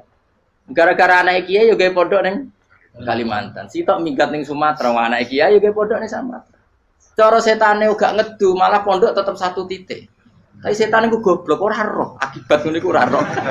Akhirnya dulur didu menyebar. Lah wong saleh menyebar ning ndi menyebarkan sujud, menyebarkan Jadi setan yo ono goblok. Muga-muga ora ngaji, muga nak ngaji rene roh. Oh nak ngono ora usah ngono. Andai kan tidak diudik kan satu titik. Nggih betul. Tapi setan niku nak ana wong saleh iku didu. Nak didu ana sing kecewa minggat. Lah migate wong saleh ndak ape gawe apa? Mosok ape gawe dugem. Lan kula anggere wong saleh tukaran Gus iku tukaran gara-gara tukaran sak migat ning Papua ya alhamdulillah. Apik. Kula niku ra Gus kancaku ya Gus-Gus sing minggat ki kuat. Angger pamit kula ora tau tak tangisi. Nuwun kok minggat to bener. Mingate Gus ndak ganti piye. Paling yo gawe pondok apa gawe apa. Lah setan nganti saiki belum tahu. Mulane muga-muga ora roh. Jadi artinya nak pangeran ngersakno iku segampang itu. Lah coba di Ponegoro kan konflik sama keluarganya yang dulu ada yang mungkin sebagian pro Belanda. Ning Sulawesi ya tetep gawe napa? Pon. Engko ning gone wis pokoke angker ning ndi. Wali Songo ya. Sunan Kalijaga agak pati cocok mbek buyut Sunan Kudus. Rapati cocok akhirnya dakwah ning kidul di daerah kene. So akhirnya ono ya mono dakwah rong khatam terus dadi Islam macam-macam. Satu terus no. Tapi ya barokah iku ana Islam tok Tingkir, tok Solo, tok Jog. Cara rapati tukaran ya Sunan Kalijaga men ngewangi Sunan Kudus, Sunan Bonang ning gone. Berhubung barokah tukaran sithik-sithik ya. Jadi bahasa saya itu buyut-buyut itu Sunan Kudus itu luwih dukung Arya napa? Penangsa. Sekali Joko dukung wong kene itu. Sutowijoyo. Pokoknya kurang usah terus-terus. Pokoknya saya ngomong Jogja diulang Kudus. Buyut-buyut keluar itu diang Kudus. Serau usah dijero-jero. Ini jelas barokah. Mau ratu karan ya utak-utak neng Pantura. Barokah itu karan ya dong. Jadi itu. Tapi ora usah terus. Nak ngono tukaran barokah ora usah mending ngono. Pokoknya nak pengangeran sing ngersakno kabeh baru. Tapi ora usah diciptakan. Ana suami istri pegatan yo. Ya kadang ya baru kasing wedok untuk bojo luwih bener. Akhirnya alhamdulillah saiki bojo apik. Padahal sing lanang tau GR, wah pegat iso apa ya ora piye malah apik. Iku pangeran. Makanya mikir Islam yo mikir. Sekarang kan ndak orang terlalu semangat Islam terus dia konsep Islam harus menguasai negara, akhirnya memaksakan jadi pemimpin. Jadi Islam harus kultural. Akhirnya kejawen Islam. Muat Islam kudu kaya, jebule kedunya ndeknane. Islam kudu fakir, bebas hisab, kefikiran akhirnya buruh Cina. Justru kakean konsep wis mari kuwajib. Lah ya ana sing wah Islam kudu sugih, nek sugih ben kuat. Jebule bareng sugih kedo. Ana sing milih fikir ae ben tambah hisab kefikiran nek Islam buruh ci. Islam harus merebut negara supaya ada konsep khilafah. Pas ngrebute wis ngafir-ngafir wong akeh. Pas prosesnya wis dadekno perkara. Islam harus kultural, jebule main-main gong wae malah sindenan terus. Ra sida dakwah, mergo kakean apa? Kultural ora usah dikonsep, wis ben mlaku. Pangeran dhewe sing ngatur Islam. Kayak apa agama ini pernah ditinggal orang-orang terbaik. Mulai para sahabat tabi'in sampai wali songo. Nyatanya tetap berjalan. Iku nunjukno agama ini diurusi Allah Subhanahu wa taala. Napa khidmah wae. Kayak saya yang mengkhidmati Islam. Khidmah itu berbakti memberi pelayanan pada Islam. Tapi ra usah ngrasa mimpin apa Islam, apalagi membuat konsep untuk Islam. Justru konsep kita ini nanti yang merusak. Karena tadi ngendikan ulama-ulama wa inna minal ilmi ila jahlan. Kadang ilmu itu tetap melahirkan kebodohan. Kenapa? Ketika ulama ditanya innalil ilmi tuhyanan katuhyanil mal, karena ilmu itu punya keangkuhan, kelacutan kayak lacutnya harta. Misalnya gini, saya seorang faqih. Ditanya sesuatu yang tidak mendesak pun saya jawab hanya karena mempertahankan kredibilitas saya sebagai seorang faqih. Padahal jawaban saya itu malah bahaya bagi Islam. Misalnya gini, contoh gampang. Ada orang misalnya Ruhin baru tobat, dia sholatnya salah, rukuknya salah. Terus saya ditanya sama Fauzi, ke sholatnya Ruhin sah apa enggak? Wong dia enggak memenuhi syarat dan rukun. Tentu saya sesuai disiplin fikih saya bilang enggak sah. Karena sujudnya ngongkrong atau dia sholatnya fatihahnya ada.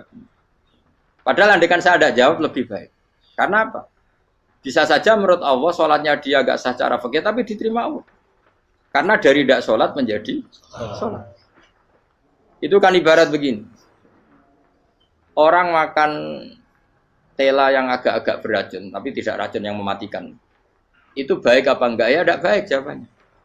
Tapi kalau bandingannya daripada tidak makan sama sekali, tentu baik makan. Nah, kesalahan itu yang, makanya kata Imam Ghazali, kesalahan itu yang dialami para fuqaha mu'asirun sekarang. Setiap pertanyaan itu dijawab. Dan ironisnya karena sesuai disiplin. Ya tidak bisa. Makanya saya pernah punya teman divonis dokter 2 bulan lagi mati. Terus teman itu gak doyan mangan. Tapi sarannya dia hidup kalau ada obat dari Jerman. Kalau ada obat dari Jerman dia hidup. Kalau enggak ya mati kan. Tak tili mati kapan? Kan itu jadi kabare rong wulan meneh. Sesuk wis sopan rong wulan. Lho Gus rong wulane cepet kok malah sesuk. Kowe iku iman mulai cilik. Memangnya mati iku enggak rong wulan kasih wae sesuk iso wae engko. Wong pangeran sing di otoritasnya wae ra jajeni rong wulan 3 wulan kok dokter jajeni ke percaya. Men aneh-aneh wae. Saya tak takoni Israel lah meniku. Iya, ora mesti bener kok tak imani. Lah iya kok kowe cek goblok kowe iku mondok 2 wulan iku ora mesti sesuk ya mungkin. Nek padha-padha mungkin sesuk ya mungkin kok ya oke. Padha-padha mungkin kok milih sing 2 wulan, milih sesuk ae. Milih sesuk saiki tak istighfar be aku, tak ngaji dadi keren mati sesuk. Yo, sulit bodoh nih, biasa. Saya kisah urip.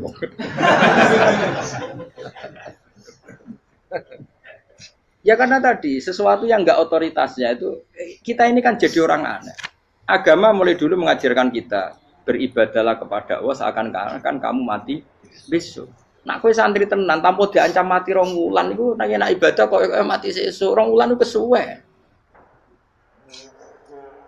Lho kula nganti saiki perasaan kula nggih urip mesti. Mulane kula ndek dhuwit 200.000 cara kula nggih kathah. Urip nganti sesuk ya ndek dhuwit 200.000 aki ya. Ana wong butuh dhuwit akeh mergo nyongkone urip suwi. Terus kula ker. Lan kula ora pati seneng derajat, sesuk mati kok di derajat bareng sesuk. Ya gitu mangka anaka tamu tuh.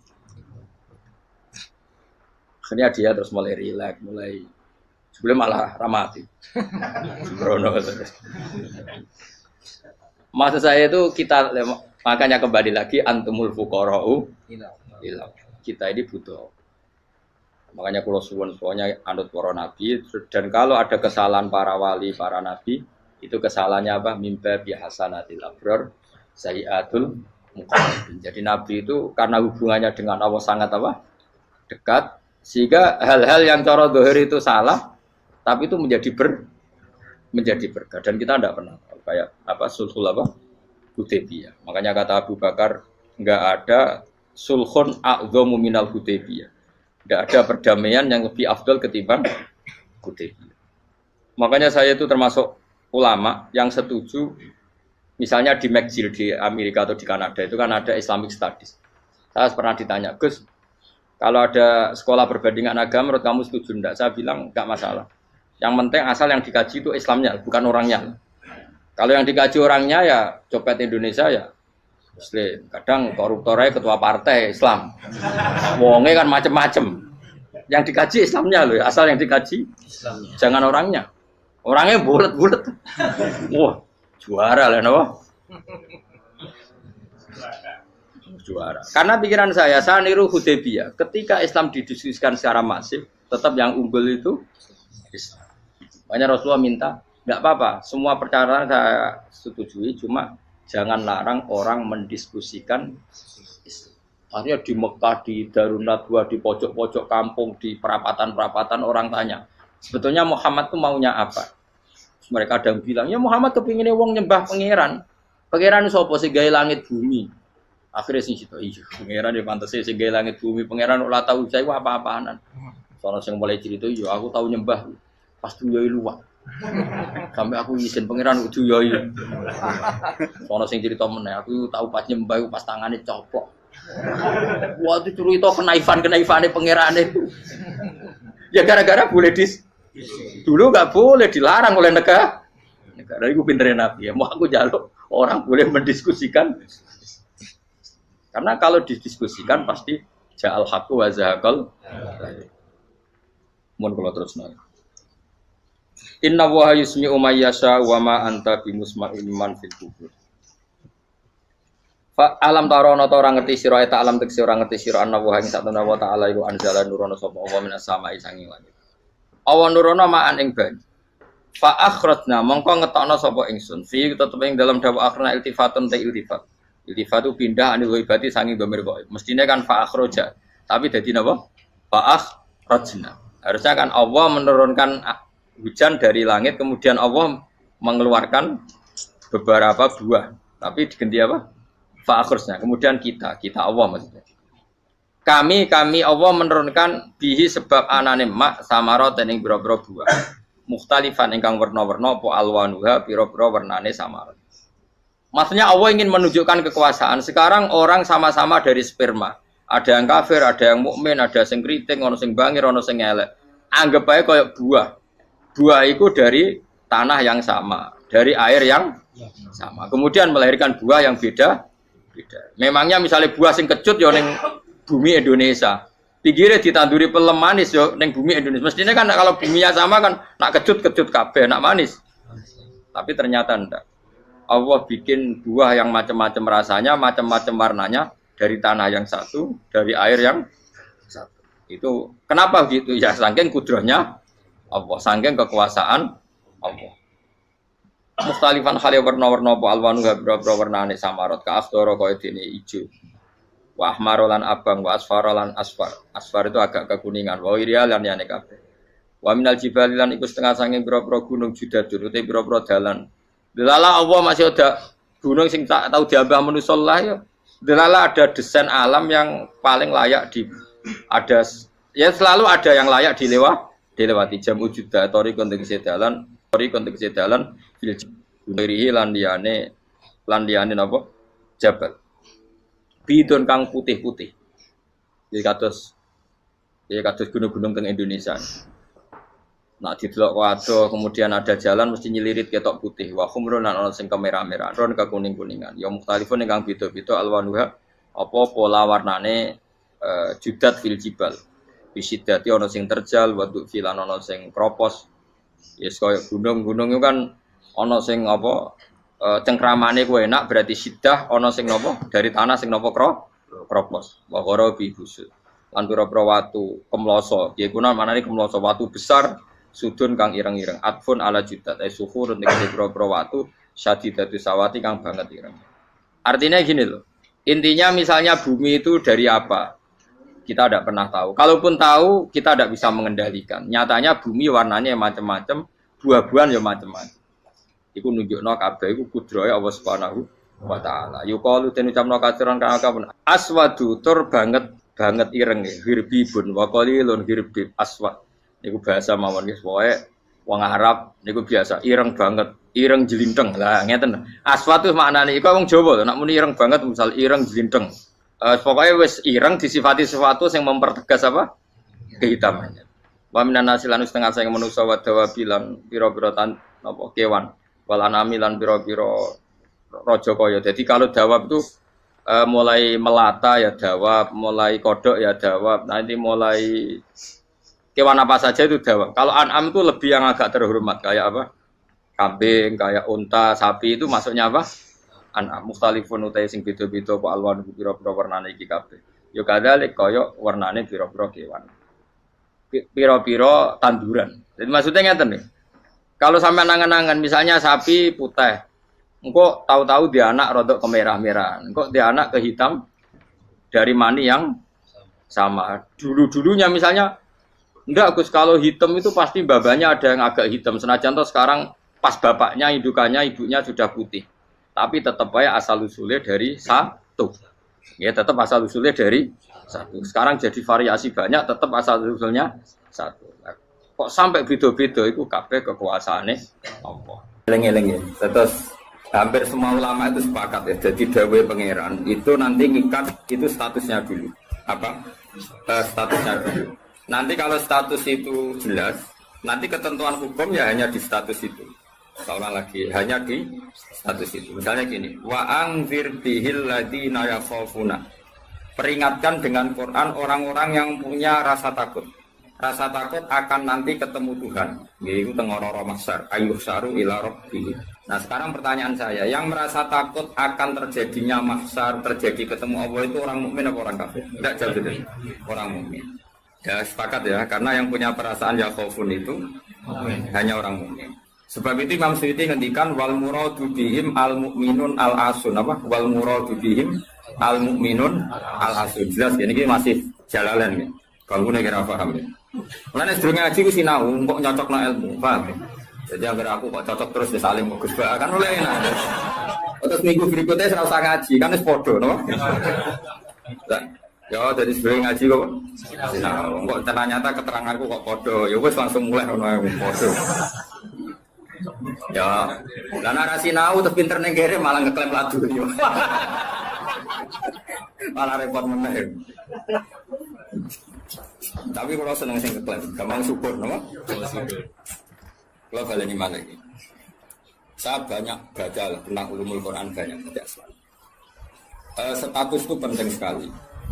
Ya saya ulang lagi ya. Peringatkan dengan Quran orang yang takut akan terjadinya mahsyar, yaitu posisi manusia yuhsaruna ila rabbihim, dikirim menuju Tuhan. Kalau dikasih an ya yuhsaru ila rabbihim. Orang-orang itu peringatkan bahwa nanti di mahsyar itu faktanya domir sa'an itu domir faktual. Nah faktanya adalah laisa lahum min dunihi wali wala syafi'. Nanti di akhirat itu, di mahsyar itu tidak ada lagi yang bisa menolong tanpa melibatkan Allah. Karena tentu Allah itu aktor utama al-fa'ilul mukhtar. Semua tentu terserah Allah. Nah pertanyaannya begini, lalu maknanya apa? Tentu orang-orang kubu sebelah terus anti syafaat ya kubu sebelah mana itu barangnya kubu sebelah. Makanya itu problem ya, makanya gue debat sampai kubu sebelah tadi gue sebelah itu repotnya di situ. Mazhab ahli sunnah yang mainstream kadang tidak didukung dhahirul ayat, tapi mazhab kita didukung tahqiqul ayat. Memang makna detail itu beda dengan makna yang dhahir. Ya misalnya gini, saya ulang lagi ya. Jadi status itu tentukan dulu. Ya, yang khaufun artinya mukmin apa musyrik? Mukmin, karena punya rasa apa? Takut. Artinya dia iman terjadinya ba'ats, terjadinya kebangkitan. Jadi mereka juga punya grogi ketemu Allah. Nah lumayan kan punya rasa grogi itu lumayan berarti mukmin.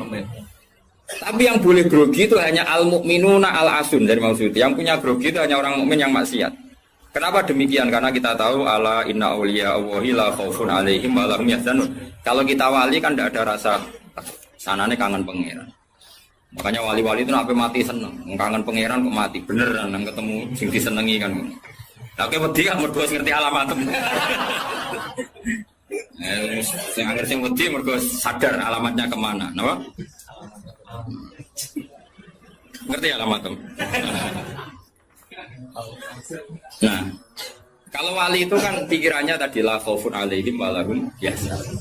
Definisinya wali itu alladzina amanu wa kanu yattaqun istilahumul busyra fil hayatid dunya fil akhirah. Mereka punya kegembiraan baik zaman hidup maupun setelah akhirat. Malah ana wali kok pahpoh. Dunya wis rusak sumpek kabeh rapati wali. Memang dunya ngene iki sing gawe buyutem. Dunya koyo ngene iki sing gawe pangeran. Pemilu kacau sing gawe yo pangeran. Kowe melarat sing gawe pangeran, kabeh pangeran sing happy wae digawe kekasihmu. Wong nak seneng cawe wedok wae ayu, wis merengkot yo ayu, guyu yo ayu. Apa meneh iku pangeran. Pangeran iku gawe donya kacau ya tetep apik, gawe donya apik ya tetep apik. Wong pangeran ora ono salah. Sing duwe ape bapak ngono. Masa mesti gawe donya kacau sapa? Makanya perdebatannya Mu'tazilah sama Ahlussunnah kan gitu. Mu'tazilah itu berkeinginan Allah itu hanya bisa melakukan suatu kebaikan. Karena keburukan biar diciptakan iblis. Terjadi Ahlussunnah. Nah, ngono pangeran kalah lah kayak ini gitu. Foto jangan melehin. Nah, malahnya seorang Ahlussunnah sebagai khairihi wa syarihi. Makanya saya dukung kebodohan karena supaya iman bekodok. Anggapnya latihan iman khairihi wa syarihi. Enggak apa-apa kalau demi iman bekodok sudah keburu. Ya sudah seperti itu. Saya ulang lagi. Nah, orang yang punya rasa takut ketemu Allah itu tentu orang mukmin. Kenapa takut? Ya karena maksiatnya banyak. Nah, sudah berarti makanya Imam Suyuti memutuskan wal muradu bihim al mukminun al asr. Maksudnya tawarai dari ahli tafsir, tawarai gendong. Kenapa beliau berani ngendikan wal muradu bihim al mukminun al asr. Itu ya satu kebenaran. Nah, orang-orang seperti itu tuh kandani laisa lahum min dunihi wali wala syafi, bahwa mereka itu tidak akan lagi dapat syafaat kecuali dapat izin Allah. Nah, tentu kubu sebelah akan mengartikan makanya tidak ada wasilah, tidak ada syafaat bimuqtadu hadil ayat dengan konsekuensi makna ayat ini. Ya teori itu mungkin benar, tapi juga mungkin salah. Mungkin salahnya adalah kalaupun nanti Rasulullah Muhammad mensyafaati atau para wali atau para ulama mensyafaati, memangnya bukan kehendak Allah, kan ya tetap kehendak. Cuma kan para wali itu panitia saja. Misalnya aku nyafaati tuh Gusti niki santri kula, masih melepuk nang podium di santri. Terus dibuktekno malaikat ke nyekseni nggih kadang-kadang nggih ngaos. Tapi ngedole kata ngedole. Goleke kata ngedole kata ngedole. Terus nak bilon niku jenenge cah pinter Gusti. Wong golek badhe iku cah. Akhire yo wis ora apa-apa. Nah, misalnya saya nyafati seperti itu kan memangnya kehendak siapa? Ya kehendak. Maka kata Imam Ghazali, masalahnya apa? Itu gak ada hubungannya dengan syafaat dan tidak syafaat. Kalaupun nanti dari awal kan memang gitu, mangdalladzi yashfa'u indahu illa bi'idznih.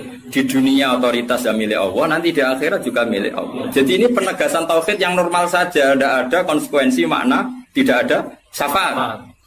Saya ulang lagi ya. Jadi ini kan ilmu tauhid yang normal saja. Di dunia kita bisa gini ya karena kehendak Allah, di akhirat juga sama karena Allah selalu al-fa'ilul mukhtar. Allah tidak dibatasi dunia maupun dibatasi akhirat. Maka kata Imam Ghazali, beliau berkali-kali ngendikan fa inna rabbad dunya wal akhirati wahid. Pangeran dunya mek akhirat ku sitok. Kowe ora iso pangeran bukai konstitusi. Misalnya pangeran apa nyafaati itu Gusti ingat loh ini akhirat. Nampun mati niku ngamal pun terbatas. Jenengan harus ingat itu lho pangeran. Waduh. Pangeran tetap ya falu maya sak ngawur ya. Yang kena aturan itu kowe. Misalnya ngene, kowe wis mati kok Gusti kula nyuwun ganjaran salat. Wis ora salat itu ganjaran. Enggak bisa.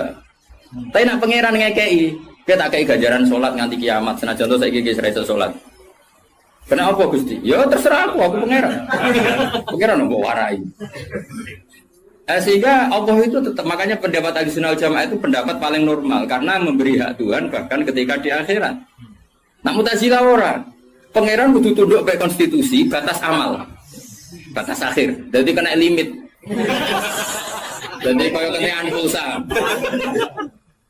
Jadi kena pangeran nyafaati wong nganggur-nganggur ngene iki. Gusti inget loh. Ini sudah akhirat. Batas akhir amal. Kan sudah mati. Pangeran ra iso atur niku ra iso. Sebagaimana dia Rahman zaman ning dunia, ya Rahman ning akhirat. Sebagaimana dia kudroh di dunia, juga kudroh di akhirat. Karena Tuhan tidak pernah dibatasi akhirat. Itu yang diyakini ahli sunnah wal jamaah. Makanya ya ayatnya umum saja. Wa kam mim malakin fis samawati la tuhni syafa'atihim shay'an illa mim ba'di ayyadana Allahu liman yasha'u wa yarda. Itu jelas. Kalau kamu menafikan syafaat berarti menafikan ayat itu jelas. Tidak ada syafaat lagi di akhirat kecuali bagi orang sing Allah kehendaki. Man itu manusia apa Allah? Orang kan? Berarti nanti selalu ada orang yang dikecualikan, yaitu orang sing yasa Allah punya otoritas memberi syafaat. Kalau istisna itu tidak ada gunanya, lalu kita percaya apa? Coba kalau orang bilang gini, Ja'al qaumu illa Zaidan, itu Zaid datang kan? Datang kan? Atau ya datang ya, terserah lah. Misalnya Maja'al qaumu illa Zaidun. Ya, atau Maja'al qaumu illa Zaidan itu saya terkip yang di Alfiyah itu. Ketika istisna diucapkan itu ya mustasna itu ada gunanya. Ya, misalnya saya bilang gini, Ja'al qaumu illa Zaidan. Masyarakat sama datang kecuali Zaid. Ada gunanya enggak kata illa Zaidan? Ada. Yaitu memaklumatkan kalau Zaid tidak datang. Tidak ada syafaat kecuali miliknya Zaid. Berarti Zaid bisa nyafaat. Sekarang Allah jelas-jelas ngendikan tidak ada syafaat kecuali illa min ba'di ayyadana liman yasha'u. Berarti izin Allah itu ada dan izin ini akan diberikan sama orang-orang yang digandaki Allah. Ya misalnya kayak Rasulullah, kayak para wali.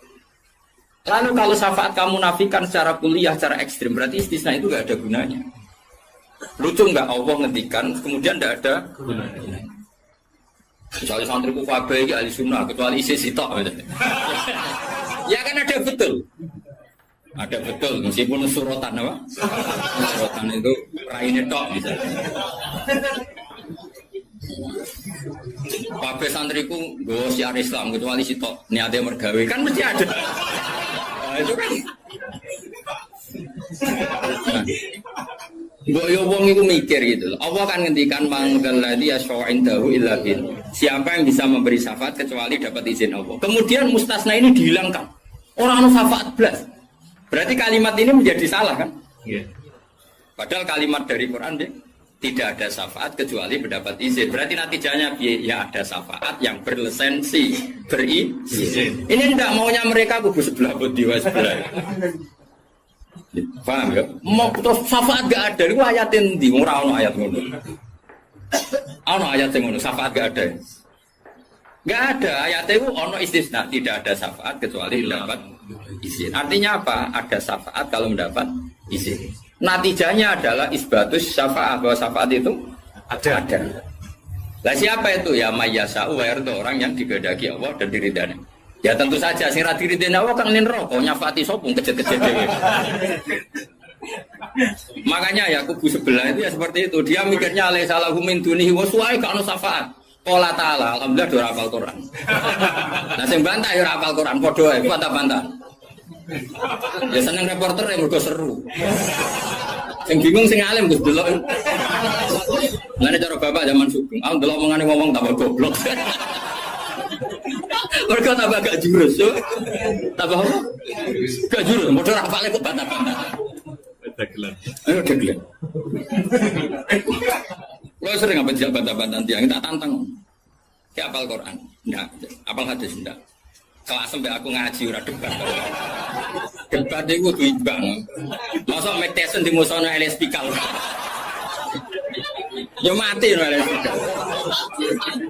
Debat itu imbang, akeh apal Quran, apal hadis, debat be aku. Iso cocokan ayat. Nang ngene iki kowe ngaji alif bantah ya. Tak ulangi ikra tak kira ati. Cara Kiai Bisri kan nak ngomong kubu sebelah Kiai Bisri zaman Sugeng. Kalau yang menangi rok murid-muridnya. Mem fathama tak fathata mem domamu. Matamu. Kau mangkel. Ora tau ngaji kok ngomong Islam. Iku sajane wae ngaji kok mem fathama. Piye kok? Sebiasa cangkemane iso ya. Beda, bebas sama. Tahu, tata terus. Tadi agar orang iso ngaji, sok kiai, kon meja. Bebas sama. Ya sing Uang nak tercangkem elek, semua langsung elek. Jadi capek lali, saya elek. Kata elek nih biru. Apa pangeran sepurane akeh tenang. Nah lapor pangeran. Eling-eling. Saya ulang lagi, ini penting sekali dalam ulumul Quran. Tentukan dulu siapa itu. Baru nanti ayat itu ini takmim apa khos. Ya saya ulang lagi, takmim apa khos. Jika misalnya ayat dihukum. Saya kan keahlian saya memang nekuni fikih. Misalnya ayat dihukum, saya harus hukum misalnya gini. Wal mutallaqatu yatarabbasna bi anfusihinna salasata quru. Bahwa perempuan yang ditalak suaminya, maka idahnya 3 kali masa suci. Ya kita harus memastikan bahwa ini mutallaqat benar-benar dalam kasus diceraikan. Ya sudah yang diceraikan itu kalau dia mindawatil haid, masih menstruasi, idahnya 3 kali masa suci. Kita ngikuti madrasah. Nanti ada konteks di mana orang itu tidak mutallaqat, tapi ya tidak bersuami, misalnya suaminya meninggal. Ya ayatnya jangan ayat itu. Walladzina yatawaffawna minkum wa yadharuna azwaja yatarabbasna bi anfusina arba'ata ashhur. Bahwa yang jenis perempuan ditinggal mati suaminya, idahnya 4 bulan 10 hari. Sudah kita sepakat. Jangan terus bilang gini, idah itu pokoknya 3 kali masa suci. Ya idahnya siapa? Apa? Idahnya. Nah, nanti tahu-tahu mesti ada problem secara fikih. Problemnya begini. Kira tahu mikir mana yang terang. Oh ya Allah, sabar. Amin. Sabar.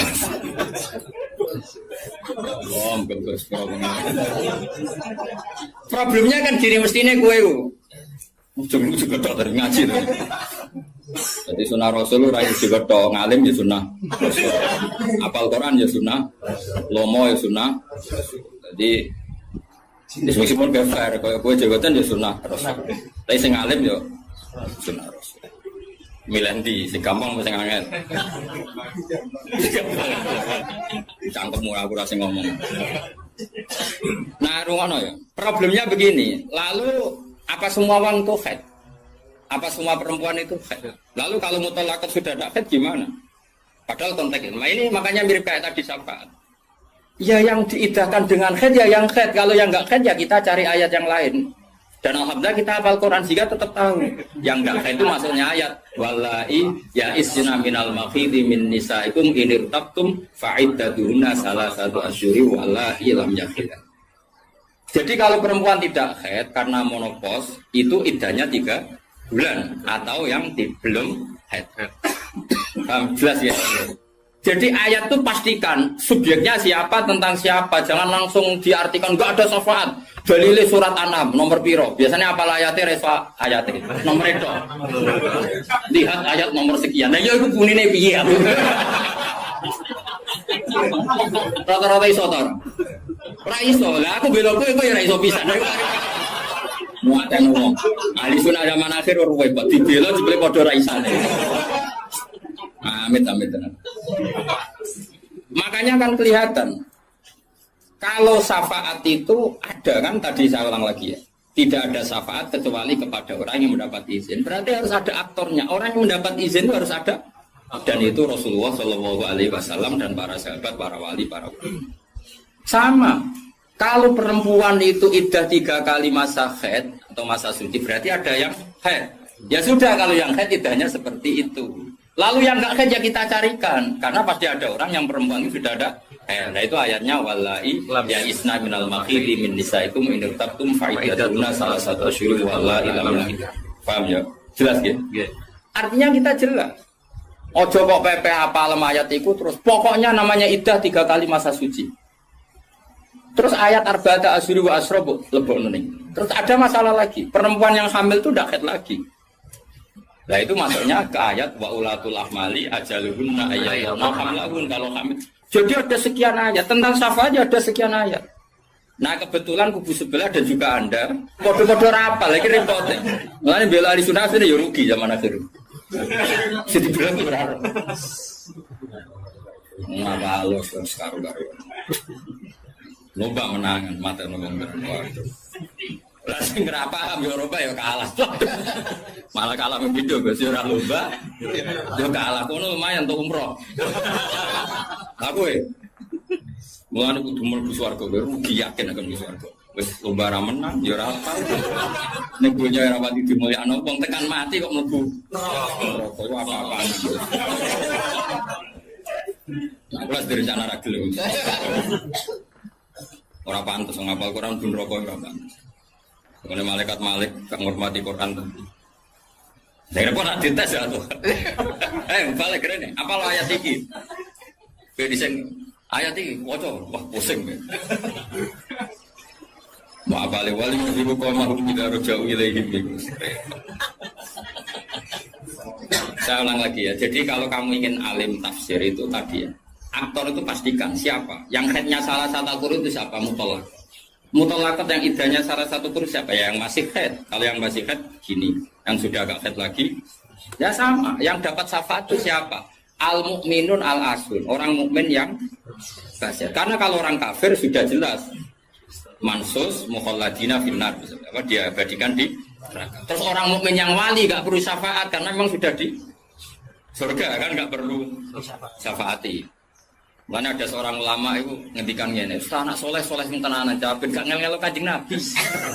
Ini lho Kanjeng Nabi akhirnya ramu bumbu swarga perkarane nyafaati ra jelas-jelas. Jadi kita itu gak ingin syafaat bukan karena sombong, sungkan ngel-ngelo Kanjeng Nabi. Nah, misalnya mungkin sempu wojok, sebenarnya dibuakne pangeran nang bumi NTT. Nah, misalnya Kanjeng Nabi cek nyafaati ning kawasan Medina. Antara bumbu swarga tesih Kanjeng Nabi. Terus nyafaati wong Jordan, wong Malaysia, di Jakarta, tesih wonten setunggal. Amine munik. Wah. Akhire moro-moro. Lah nek ke swarga kan wis gak ngel-ngel. Jadi ana ulama iku sing aku ben saleh tenanan ben langsung swarga. Ora kok perkara ora buta syafaate Nabi ben ra ngel-ngel. Kalau untuk setuju, menarik cara ulama. Mulai sebenarnya bagus karena ada di wali suka tidak mau masalah pulau mah. Akhirnya mudik begulai terus ke sentimen baru.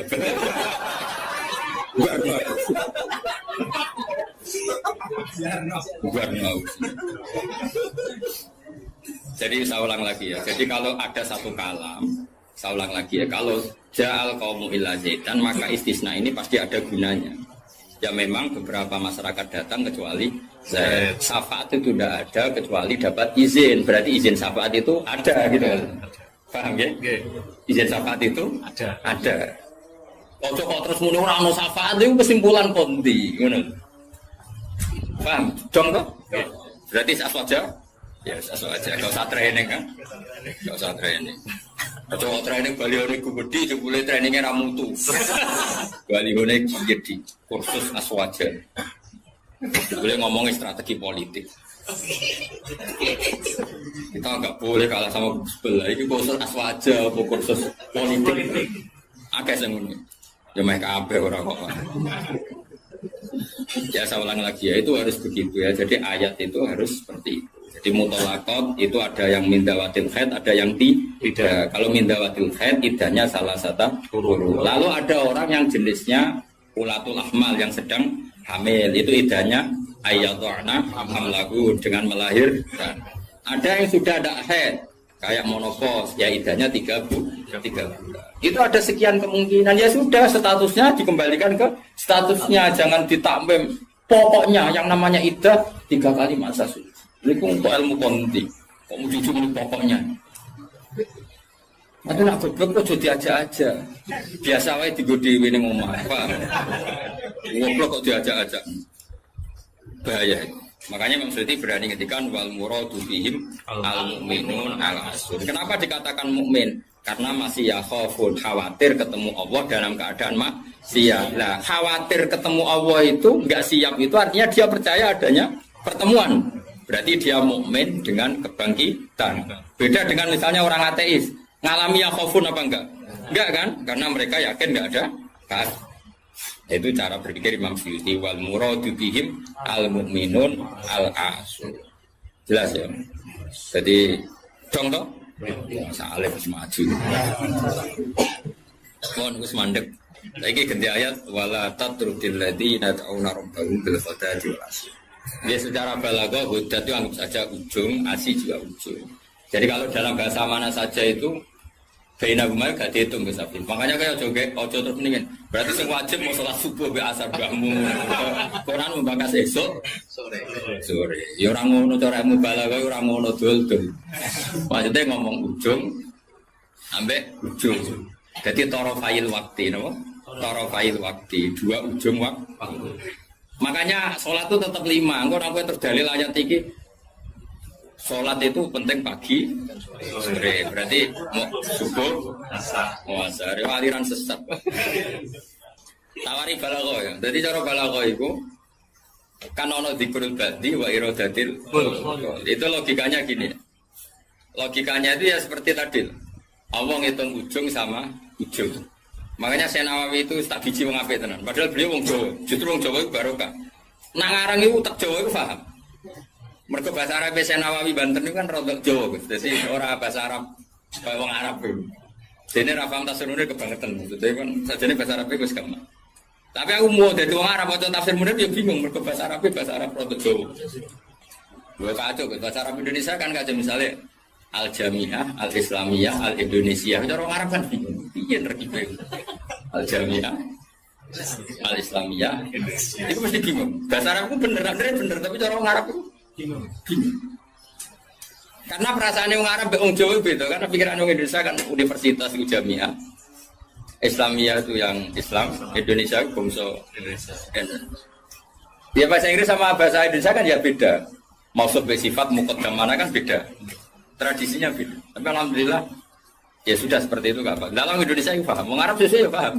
Anut wong Indonesia. Anut wong apa?